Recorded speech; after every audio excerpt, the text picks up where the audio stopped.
This is for Lesson 7, Building Quadratic Functions to Describe Situations, Part 3, in a cool down called Making the Greatest Revenue.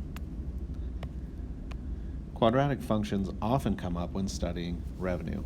Just so you know, revenue means the money you collect when you sell something. It's the amount of money your business takes in. It's not the same as profit. Profit is how much is left over after you pay all your bills. Revenue is just how much money is your company taking in. Suppose we are selling raffle tickets and deciding how much to charge for each ticket. When the price of the tickets is higher, typically fewer tickets will be sold. Supply and demand. The higher the ticket is, the fewer people want to buy it or can buy it. Let's say that with a price of D dollars, it's possible to sell 600 minus 75 D tickets. What this means is that the price starts at 600. The number of tickets starts at 600, and we lose 75 tickets sold for every dollar increase in our price.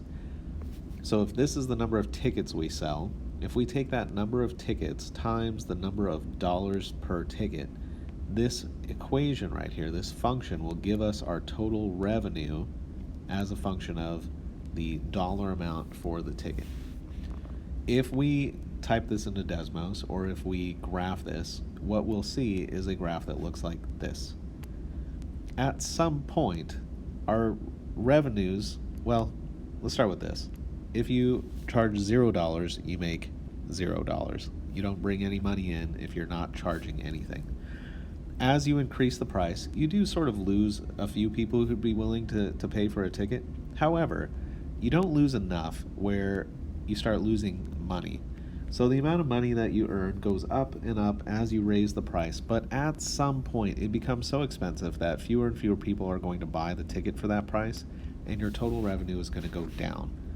And if we increase the price of the ticket by $8, what this is telling us is that there will no longer be anybody left who's willing to pay that price, and our revenue will be back down to $0.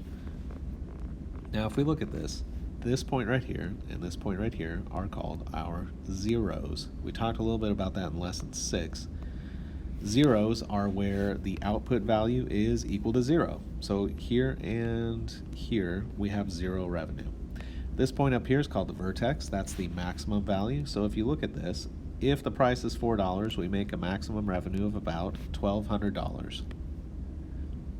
Now, when we're talking about the domain of this particular function, before when we've talked about domain, we talk about x values that work. If you have an x in the denominator of a fraction, you can't divide by 0.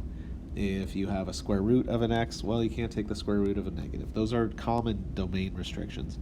When we're looking at real-world scenarios here, there are no domain restrictions for quadratics generally speaking, but we have to consider what makes sense in this context. We're not really interested in negative dollar prices because we're not going to be paying people to go to this concert. I don't remember what it was. We're also not interested in anything past $8 because, again, we're trying not to lose any money. This one, what I would say the domain is 0 to 8, including 0 and 8. Because those are the only values we're actually interested in. That's where we're going to be making money. So let's take a look at the lesson 7 cool down. The graph represents a revenue in dollars that a company expects if they sell their product for P dollars. Based on this model, which price would generate more revenue for the company? $5 or $17? How do you know?